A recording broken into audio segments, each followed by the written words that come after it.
Hello, all you wonderful, wonderful, wonderful people. Here is the next chapter of The Demon King. Putting this out with my latest video on the same day as kind of a bonus video. I know this series is a little bit less popular than anything other that I'm posting on the channel, but I'd still like to continue it for the few people that do still listen to this and watch it. Anyways, let's continue the read.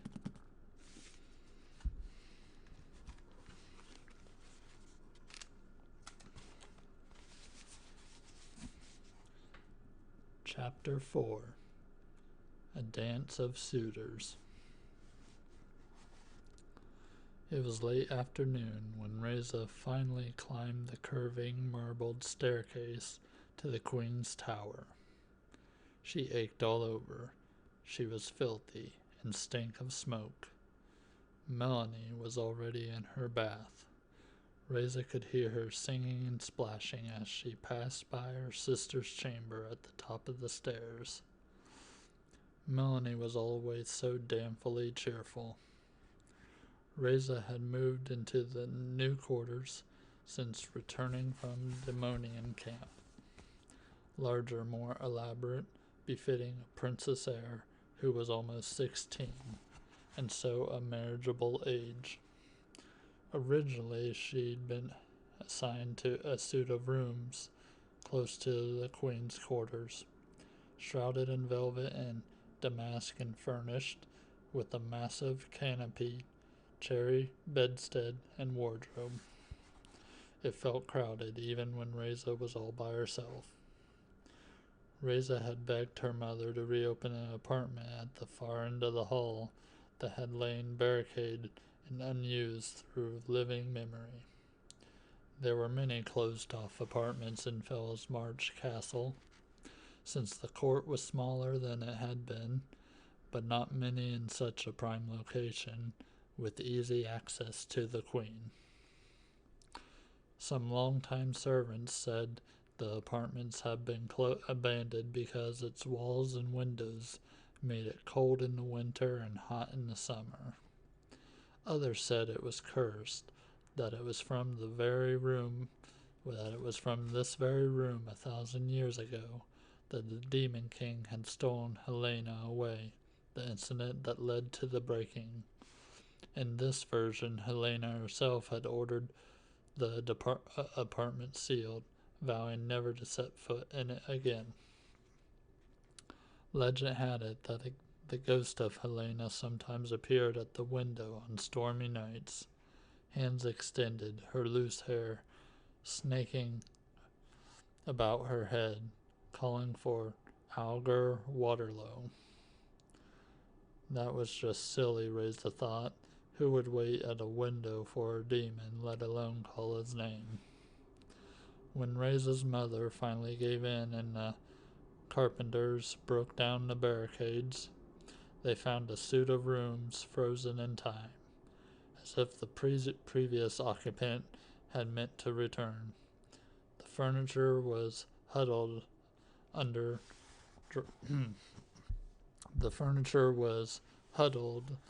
dropped clothes to protect it from the drop cloths to protect it from the brilliant sunlight that steamed through dusty windows.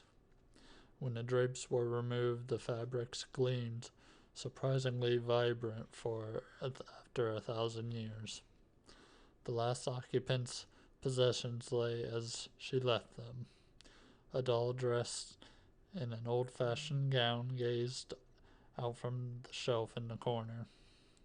She had a porcelain head with vacant blue eyes, and long flaxen curls.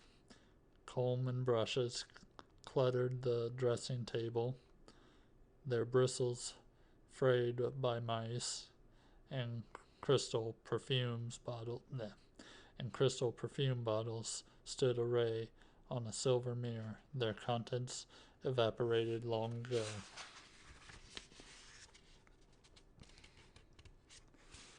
Gown from a lost age hung in the wardrobe made for a tall, willowy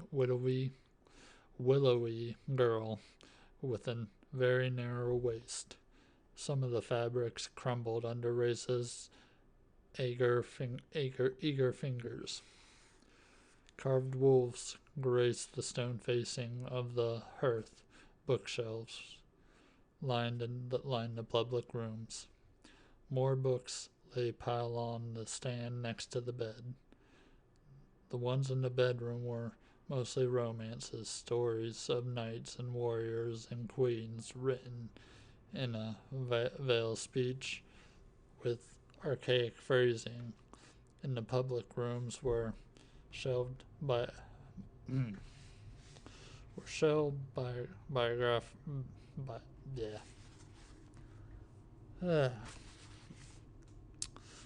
Okay. In the public rooms were shelved biographies and treatises on politics, including a history of the High Country clan and the first edition of Adra and Doria's role and rulers in the modern age. Reza herself had just been plotting through it under the strict eye of the masters. Helena or not, the suit had been occupied by a young girl, probably a princess. Perhaps she died, Reza thought, and her parents had kept her room preserved as a shrine. That idea gave her delicious shivers. Since the apartment was in one of the turrets, it was smaller than the rooms originally assigned to Reza, but felt spacious, since she had a view of the town and the mountain on three sides.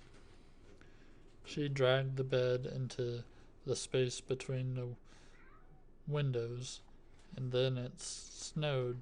She felt like a fairy princess in the snow globe her father had brought her from Tamron years ago. On clear nights she pressed her face against the glass, pretending she was soaring in the winged ship among the stars. Best of all, she discovered a sliding panel in one of the closets which revealed a secret passageway. It snaked within the walls for what seemed like miles. The passageway led to a stairway, and the stairway led to the solarium on the roof, a glass garden that was Reza's favorite place in all of Felsmarch Castle. Even though it had fallen into despair, when Reza pushed open the door to her rooms, she found her nurse, Margaret Gray, waiting for her. Margaret was a formidable woman, tall and broad, with a lap that could accommodate several small children. Margaret wasn't really her nurse anymore, of course, but she still wielded an unwritten authority that came from changing royal diapers and scrubbing royal ears and even swatting royal behinds. Reza's bath was already steaming on its little burner, and fresh underdrawers were laid out on her bed. "Your Highness," Margaret said, looking aghast, "you are a terrifying sight, to be sure. The Princess Melanie said you were worse off than she was, and I did not believe it. I do owe that young lady an apology." Right, Reza thought. If there had ever a day that I can't get into more mischief than Melody, I'll cut my own throat. Reza's gaze fell on the silver tray just inside her door, on which Margaret left messages in mail and calling cards.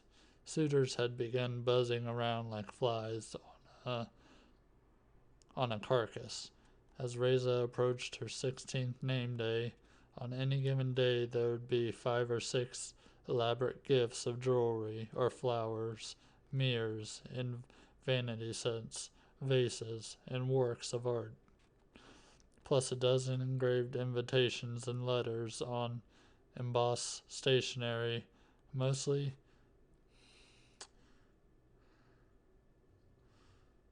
proclamations of undying love and devotion and proposals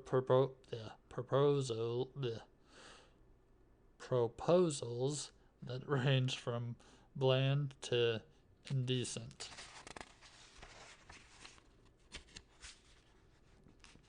Some of the gifts were too elaborate to accept.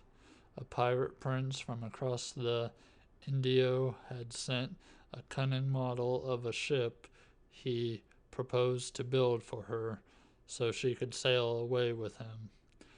The Queen's secret. The Queen's secretary had answered on Reza's behalf, politely declining.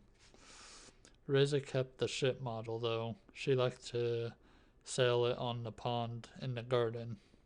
Truth be told, Reza had no intention of marrying anyone anytime soon. Her mother was young.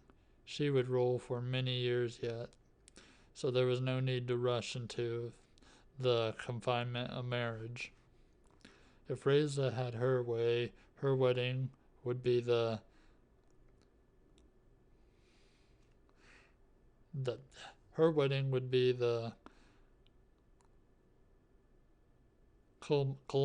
culmination of an entire decade of wooing, which made her think of Mika.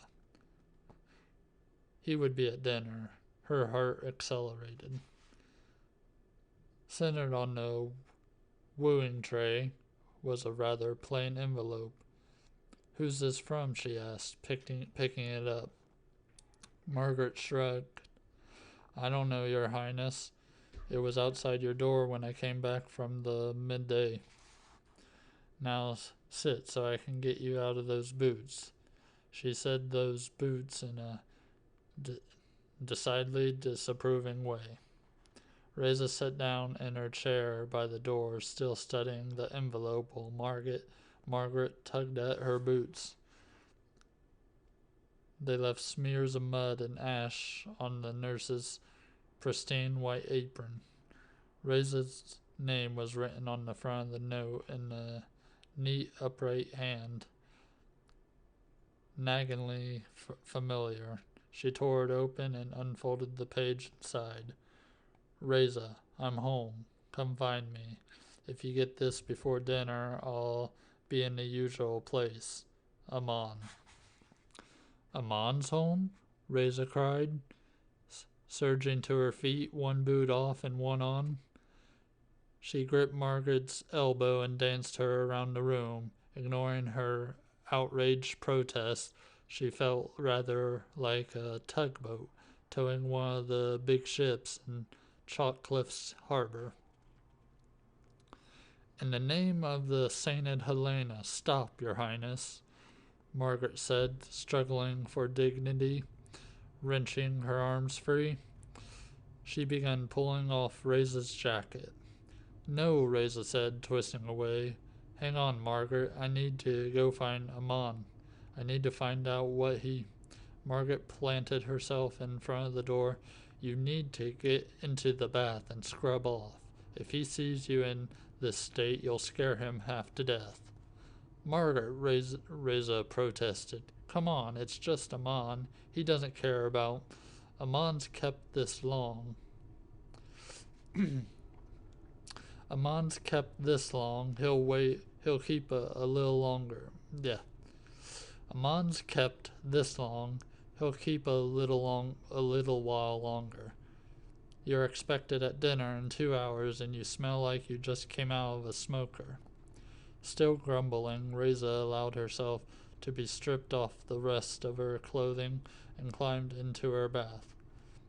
She had to admit it felt wonderful. The hot water stung her many cuts and scrapes, but soothed and relaxed her ached muscles.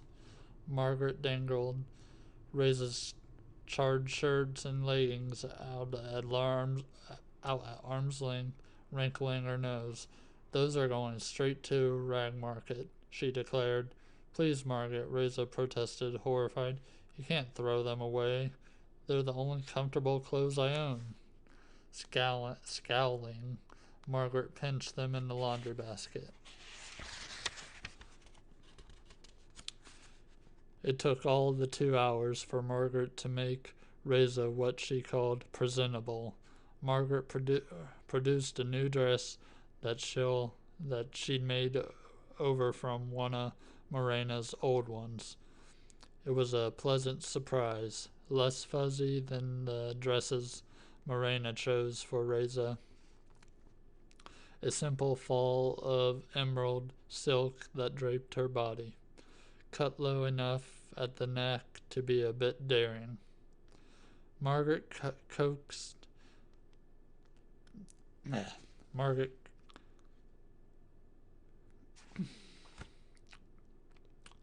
Margaret coaxed Reza's still damp hair into a coil and pinned it up on her head, then set her gold circlet on top.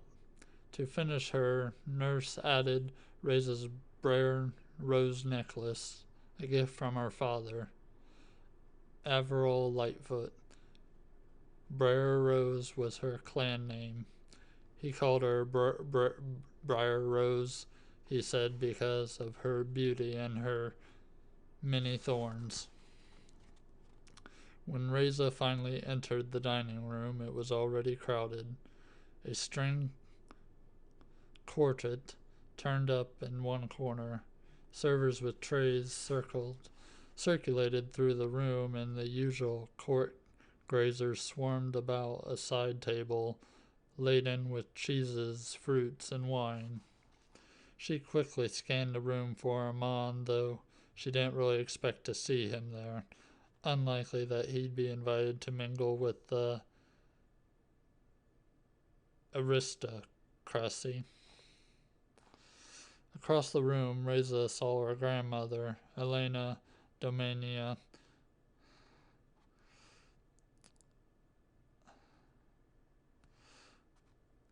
Elena Domania of Domania camp.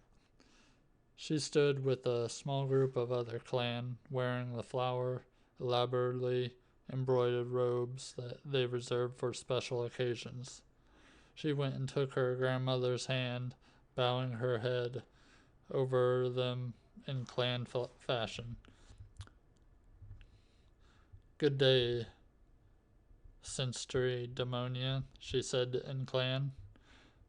Best to speak the lowland language here, granddaughter, Elena replied, lest the Flatlanders think we're passing secrets. Have you heard anything of my father? Reza persisted, still in clan. Annoying Flatlanders was one of her few sources of entertainment. Annoying Flatlanders was one of her few sources of entertainment these days. He'll be home soon, Elena said, for your name day feast, if not before. Her father had gone south on yet another trading expedition, crossing Arden to Wehaven and beyond. Risky in wartime, but in wartime trade's goods brought high prices. I worry about him, Reza said. They say the fighting is fierce in the south. Elena squeezed her hand. Your father was a warrior before he was a trader, she said. He knows how to take care of himself. Take me back with you to Domania, Reza wanted to say. I've already tired of being here, displayed like a jewel in an ill-fitting setting. But she only thanked her grandmother and turned away. A dozen younglings, courtiers, were claimed space by a fireplace. Since Reza's return, more and more of the nobility were sending their offspring to court, putting them under the nose of the Princess Heir, hoping to make, if not a marriage, connections that would benefit the family in the future. Big Bone, gracious Will Mathis overflowed a chair by the hearth. The 18-year-old wizard heir to Fortress Rock, an estate along the Firehole River toward Chalk Cliffs. He was easygoing, unambitious, and a bit lazy, and so more charming than most of his kind. He preferred to spend his time hunting, dicing, playing at cards, and chatting up girls, avoiding the realm of politics. Next to Will was Adam Griffin, who had packed his wheeled chair next to the fireplace. Adam had also heir to a powerful wizard house, but an accident in childhood had left his legs shriveled. He got about by using a wheeled chair or a pair of arm canes. Reza didn't know Adam very well. He'd been away at school at Odin's Ford for 3 years. Even when he was home, he seemed to prefer the company of books.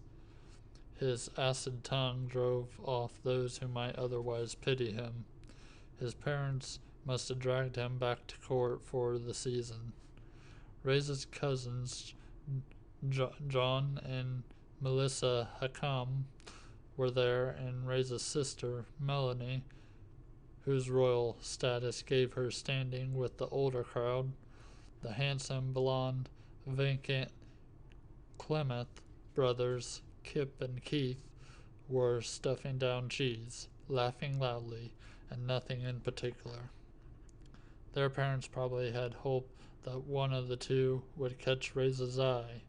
They'd been courting her with a clumsy enthusiasm like a pair of sloppy-tongued golden retrievers. "Could I bring you a glass of wine, your highness?" Keith asked. "I'll bring you one too," Kip added, glaring at his brother. They bounded off. As if she would marry anyone named Kip. Mika leaned against the fireplace, flanked by his twin sister, Fiona, and surrounded by his usual coterie of admiring girls. Melissa and Melody hung on his every word. Reza had to admit he's cleaned up well. He wore a black silk coat and gray trousers to set off his falcon stoles. His hands were bandaged, and he still looked rather pale against his mane of blue-black hair. As Reza watched, he set an empty wine glass on the table and grabbed a full one from a passing server. Fiona leaned in and murmured something to him. Whatever it was, he didn't like it. He shook his head, scowling, and turned slightly away from her. Both wizards, Fiona and Mika, were like negative images of each other, each striking. They were the same height and shared the same lean bone structure, angular facial features, and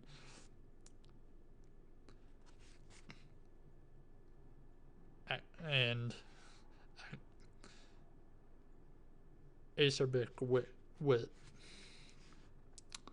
Fiona's hair was stark white down to her eyelashes and eyebrows. Even her eyes were a pale blue, like shadow on snow. Fiona and Mika quarreled constantly, but Crosswan and you had both to contend with. "Weren't you frightened when you saw the fire, Missy?" asked Mika, her blue eyes wide and horrified. "I know I would have turned tail and run back down the mountain." Reza struggled to keep from making a face or mimicking Missy's vapid demeanor. A lady keeps critical thoughts to herself. I was frightened, Melanie put in, blushing, but Mika came riding right into our midst and told us the fire was coming, that we should make a run for it. He was already burned from trying to put the fire out, but he wasn't scared at all. Mika seemed uncharismatically reluctant to talk about his exploits. Well, good in well, good it came out all right in the end. Would anyone else like more wine? Didn't Melanie say you came late to the hunt? Missy said, putting her shoulders back to better display her oversized bosom. How did you get between the queen and the fire? Good question, Reza thought, amazed that Missy had come up with it. Keeping next to the wall, she sidled closer. Mika seemed to think it was a good question, too. He took a long swallow of wine, thinking about it. Well, we saw the fire from below, so we took a shortcut, hoping to catch them, and Mika looked up and saw Reza taking full advantage of the distraction. Here's Princess Reza now, he said, sweeping down into an elegant bow. Reza extended her hand. Mika grasped it and raised it to his lips, then lifted his head and gazed into her eyes, sending a whisper of power through his fingers. She flinched and withdrew her hand. Young wizards sometimes leaked magic, but he smiled in a way that said he was showing off. Reza stepped on his foot and smiled at him in a way that said that wasn't an accident either. Fiona glared at Reza, somehow making herself even taller while delivering a chilly curtsy. Well, all right, Reza thought, feeling guilty. Perhaps your brothers had a little bit too much wine.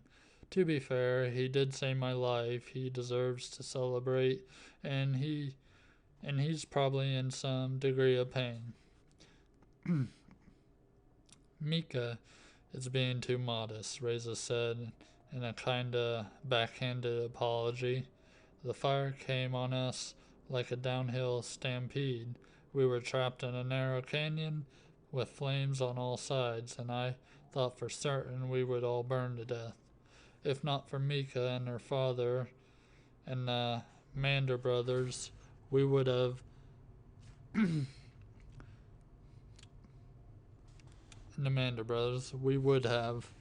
They put the fire out completely. It was amazing. They saved our lives. Oh, Mika, Missy exclaimed. She reached for his hand, recoiled at the sight of the bandages that wound her arm.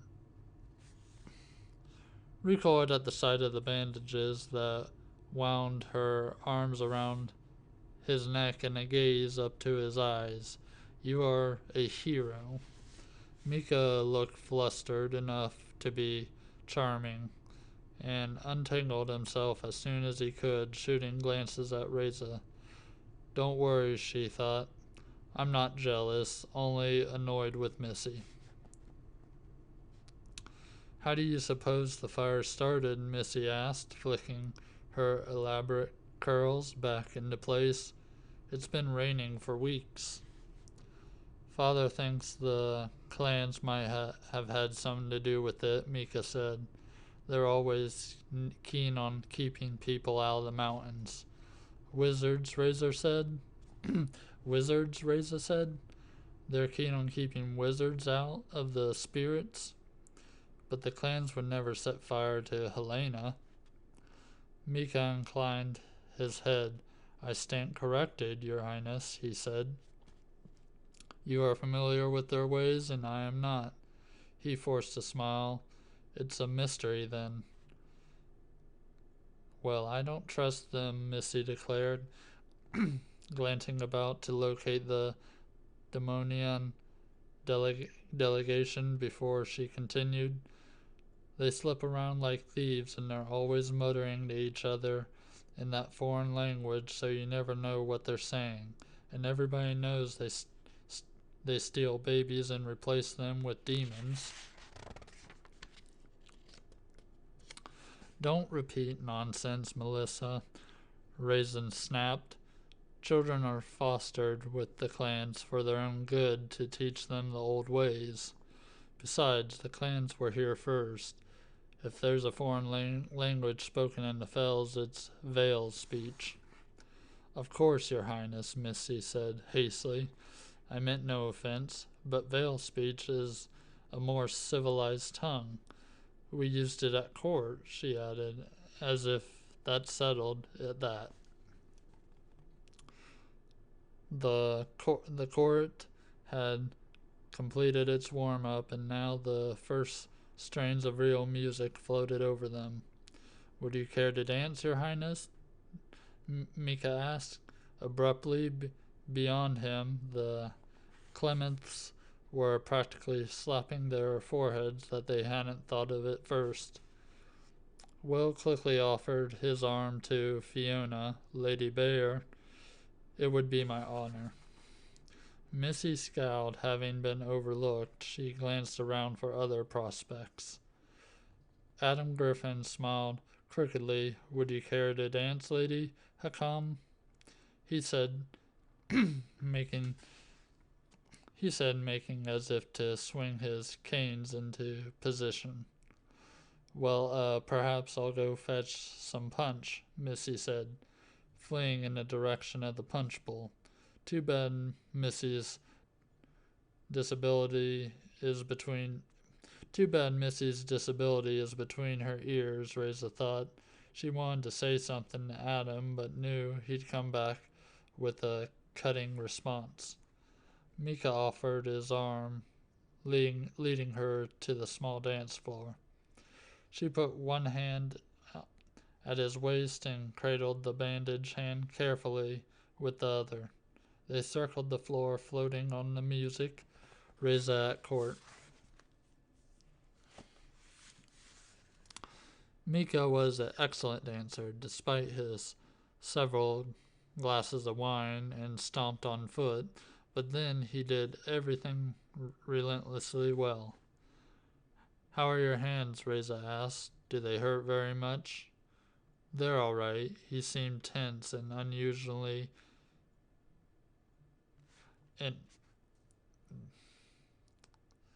inarticulate. What happened this morning? Reza persisted. Why were you so late? Raider came up lame. We had to pull a shoe, and it took longer than expected. You must keep a dozen horses at court. You couldn't ride another? Raider's my best hunter. Besides, like I said, it took longer than expected, he said. Your father was really hard on you today, Reza said. Mika grimaced. My father is hard on me every day. And then, in a manner of someone who's intentionally changing the subject, he said, That's a new dress, isn't it? When she nodded, he added, I like it. It's different from your other dresses. Reza glanced down at herself. Part of Mika's appeal was that he missed nothing, because it's not all layered with ruffles. Mika pretended to think for a moment. Perhaps that's it. Plus the color sets off your eyes. Tonight, they're like pools in the forest glade, reflecting the leafy canopy overhead. Black sets off your eyes, Bear, Reza said sweetly. They glitter like dying stars cast from the heavens, or twin coals from the bowels of the earth. Mika stared at her a moment, then threw back his head and laughed. You are impossible to flatter, Your Highness, he said. I am helpless here. Just leave off. I was raised at court too, you know. She rested her head on his chest, feeling the heat of him through the wool. Hearing the thud of his heart, they circulated slightly for a moment. So you'll be going to Odin's Ford in the fall? Mika nodded, his smile fading. I wish I could go. I wish I could go now. They ought to send wizards at 13 like soldier pledges. Mika would be attending Mistwork House, the school for wizards at Odin Ford. There were a half-dozen academies there, clustered on the banks of the Tamron River, on the border between Tamron and Arden. There should be a school for queens in training, Reza thought, where she could learn something more useful than table manners and pretty speech. The clans believe it's dangerous to put magic into the hands of young wizards, Reza said. Mika grimaced. The clan should learn to relax a little. I know your father's clan, but I don't understand why they insist on that everything remains the same. It's like we're all frozen in time, paying for the ancient crimes that no one else remembers. Reza tilted her head. You know why. The clan healed the breaking. The rules of the naming are intended to prevent it ever from happening again. She paused, then couldn't resist adding, Didn't you learn that in school? Mika dismissed school with the wave of his hand. There's too much to learn in a lifetime, which is why they should give us our amulets at birth, so we can begin our training as soon as possible. They'll never do that because of the Demon King. The song came to an end and they drifted to a stop on the dance floor. Gripping her elbows, Mika looked down into her face. What about the Demon King? He said. Well, they say the Demon King was something of a prodigy, she said. He took up wizardry and dark magic at a very young age. It destroyed his mind. That's what the clans say. It was the argument they'd had 100 times, packaged in different ways. They tell those stories because it's the truth, Mika. Alger Waterlow was a madman. Anyone who could do what he did. Mika shook his head, a slight movement in his eyes fixed on hers. What if it's made up? Made up? Now Reza's voice rose and she had to make a conscious effort to lower it. Don't tell me you joined the revisionist. Think what this story gets the clans, Reza, Mika said, his voice low and urgent. Wizards carrying around all this guilt, afraid to assert their inborn gifts, the clans controlling the objects that allow them to use their magical powers, the royal family forced to dance to whatever tune they play. Of course the clans controlling amulets and talismans, Reza said. They're the ones who make them. It's the division of power between green magic and high magic that has kept us safe all these years. Mika lowered his voice further. Please, Reza, just listen a minute. Who knows if the breaking ever actually happened, or if wizards were the cause? She glowered at him, and Mika rolled his eyes. Never mind, come on. Taking her elbow, he drew her into a windowed alcove overlooking the illuminated city. Cradling her face in his bandaged hands, Mika kissed her, first lightly and then with more intensity like usual. Mika was changing topics to something that they could agree on. Most of their arguments ended this way. Reza's pulse accelerated and her breath came quicker. It would be so easy to fall under his spell, and yet She wasn't quite finished with the conversation. Reza gently pulled away from him, turned and stared out over the city. It sparkled below, perfect from a distance. Did you hear this theory about the breaking from your father? Is that what the High Wizard thinks? My father has nothing to do with this, Mika said. I have ideas of my own. He rested his hands on her shoulder and power sizzled through his fingers. Reza, I wish we could. He was interrupted by a rising clamor in the dining room. The band shifted smoothly into the way of the queen.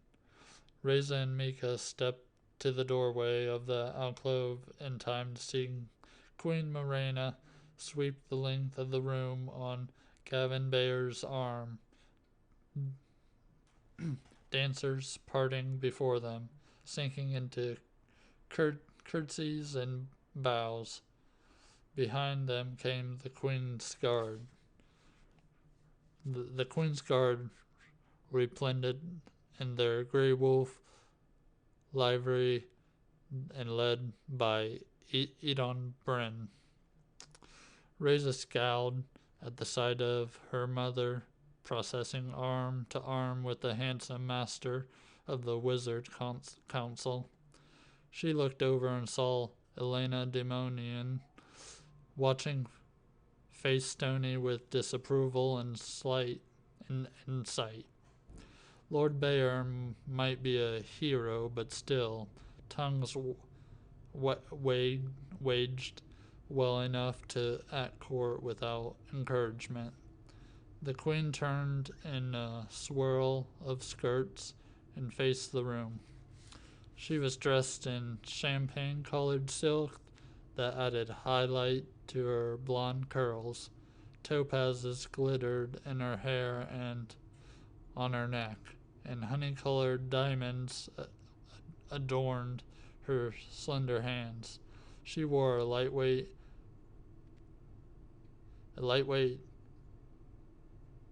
diadem set with more topazes, pearls, and diamonds.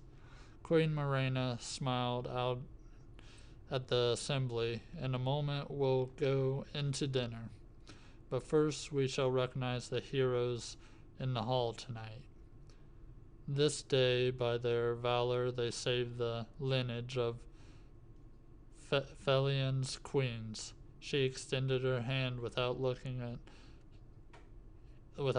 and someone placed a goblet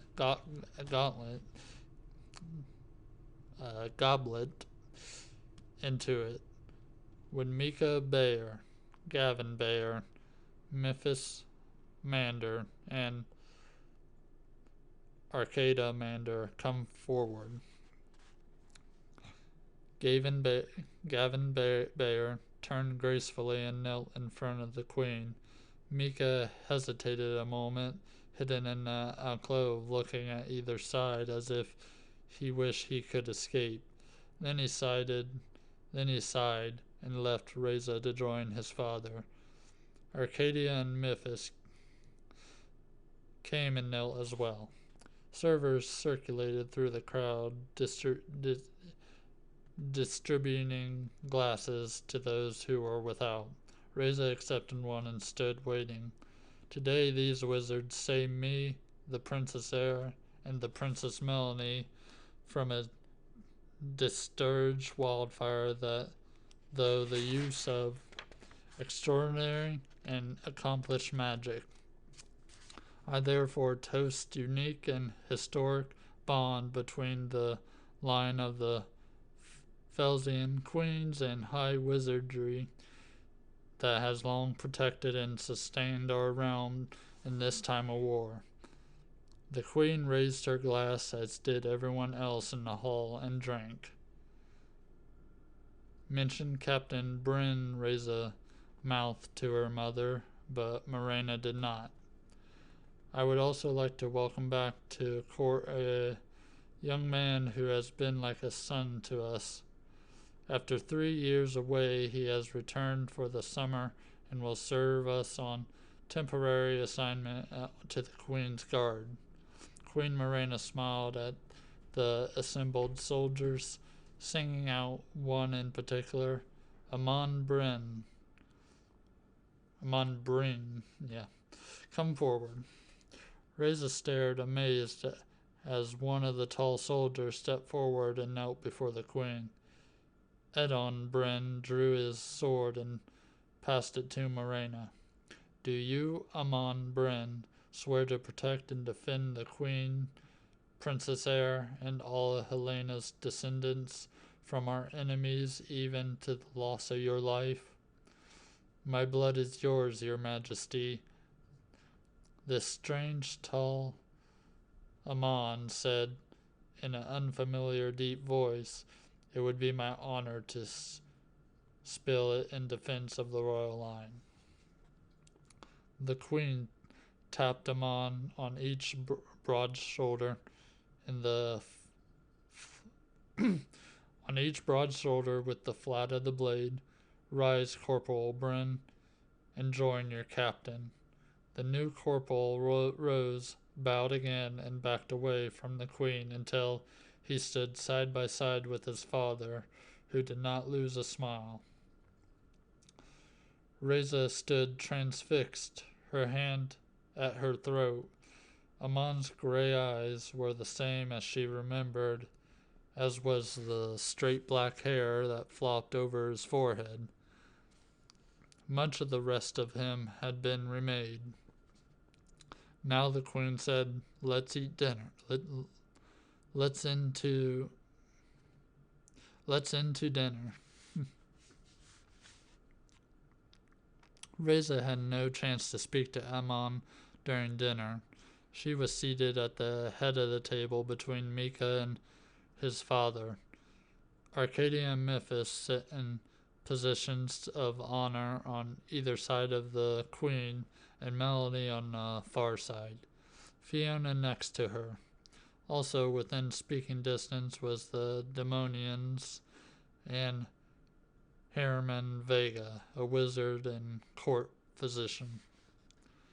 As captain of the Queen's Guard, Edon Bryn had a place near the foot of the table, but the guard itself was stationed at the far end of the room, near the entrance to the ballroom. Reza's eyes kept straying to Amon. His face was thinner, the bone structure more prominent, any trace of baby fat worn away by this time at Odin's Ford. He had his father's intensity packaged in a rangier body, but he added a new layer of muscle in his chest and arms. Now and again she saw flashes of the boy she remembered. He stood a bit self-consciously, back straight, one hand to the hilt of his sword. Once she caught him staring at her, but he looked away quickly when their eyes met, spots of color showing in his cheeks. She felt flustered, disconcerted,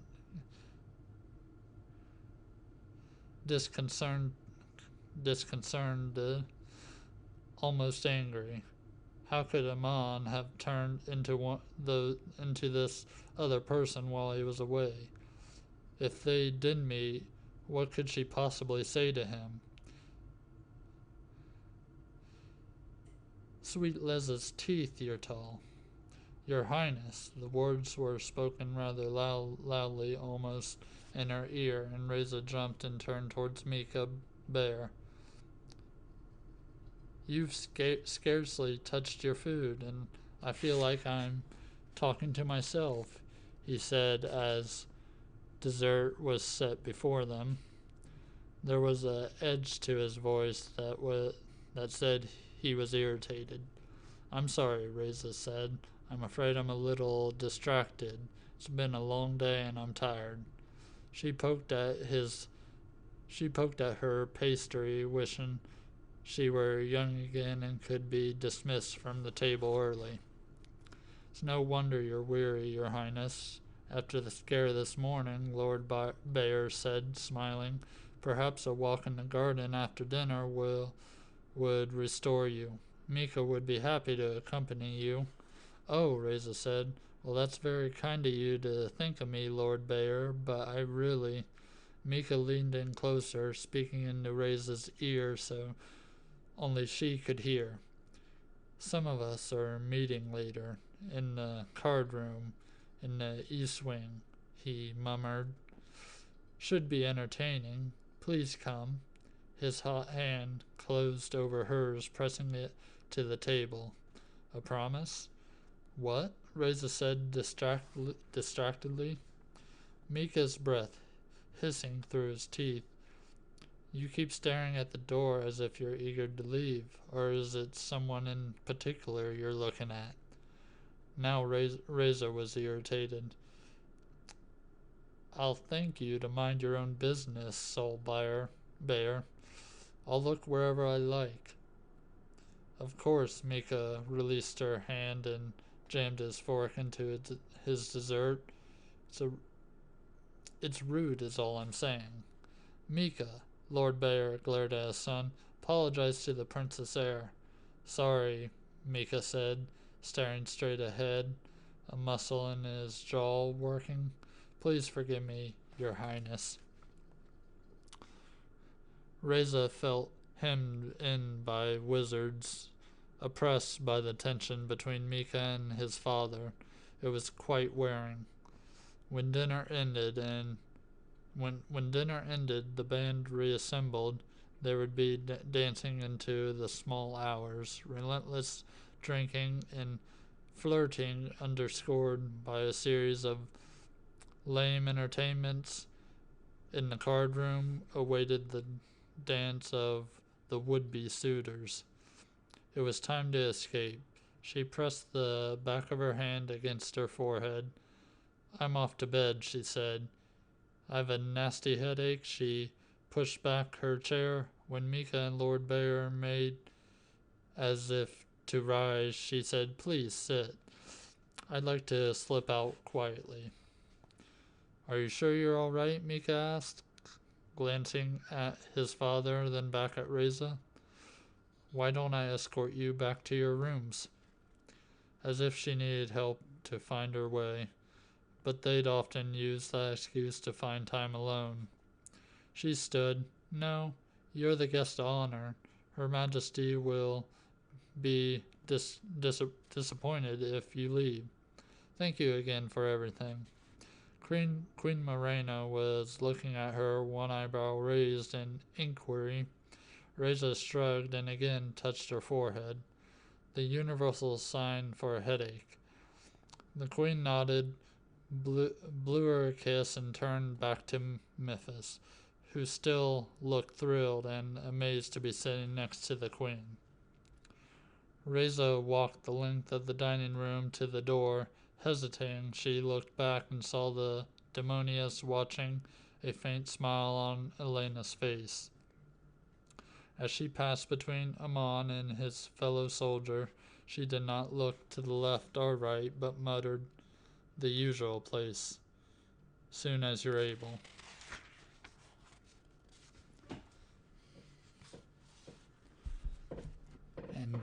And that was chapter 4. Thank you for watching, listening. Have a great night.